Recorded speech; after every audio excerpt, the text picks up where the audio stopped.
रतन टाटा का 9 अक्टूबर को 86 साल की उम्र में निधन हो गया। रतन टाटा अपने पीछे लगभग 7,900 करोड़ रुपए की संपत्ति छोड़ गए। रतन टाटा की मृत्यु के बाद उनकी संपत्ति का उत्तराधिकारी कौन है? सवाल उठे कि रतन टाटा का उत्तराधिकारी कौन होगा। अब यह सवाल सुलझ गया है कि उत्तराधिकारी कौन होगा, क्योंकि उनके सौतेले भाई नोएल टाटा को टाटा ट्रस्ट की बागडोर सौंपी गई है।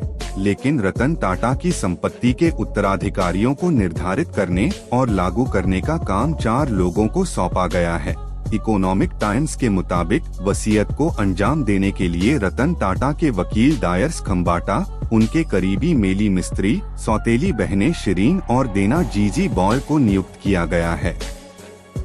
आज हम रतन टाटा की वसीयत के बारे में जानेंगे कि वह अपने पीछे कितनी संपत्ति छोड़ गए हैं और उनका निवेश कहाँ है। इससे पहले चैनल को सब्सक्राइब करना न भूलें। उनकी मृत्यु के बाद उनके पीछे कितनी संपत्ति बची है, उनकी संपत्ति का वारिस कौन होगा, उनकी संपत्ति किसे मिलेगी और उसका क्रियान्वयन कौन करेगा।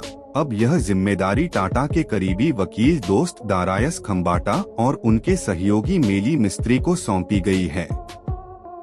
इसके साथ ही उनकी सौतेली बहनें शिरीन और देना जीजी बॉय को भी इस काम के लिए चुना गया है।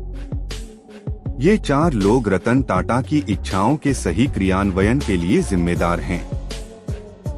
इंडिया रीच लिस्ट 2024 की एक रिपोर्ट के अनुसार 7,990 करोड़ रुपए की कुल संपत्ति के साथ रतन टाटा की टाटा सन्स में 0.83% हिस्सेदारी थी। रतन टाटा की 3/4 संपत्ति टाटा सन्स में उनकी हिस्सेदारी के कारण थी।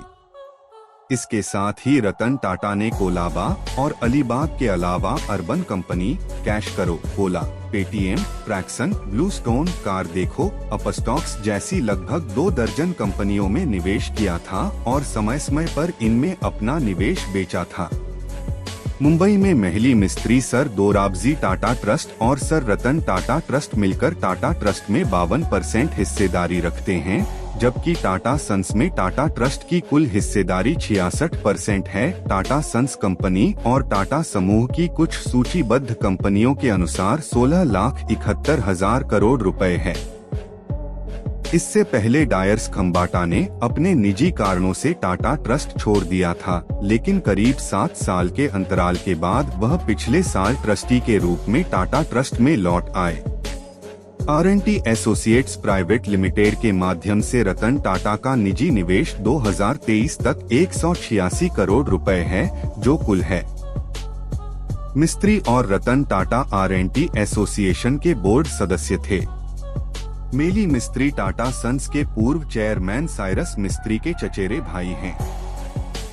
मेली मिस्त्री ने साइरस मिस्त्री को टाटा सन्स के चेयरमैन पद से हटाने के विवाद के दौरान लगातार रतन टाटा का समर्थन किया है और हाल के वर्षों में रतन टाटा की देखभाल में भी सक्रिय रूप से शामिल रहे हैं। देखिए, सामने तो सब शांतनु दिखते थे, लेकिन पीछे से उनका ख्याल भी रख रहे थे। अब अगर आपको रतन टाटा का निजी निवेश देखना है तो R&T एसोसिएट्स प्राइवेट लिमिटेड है और विदेशों में भी निवेश है।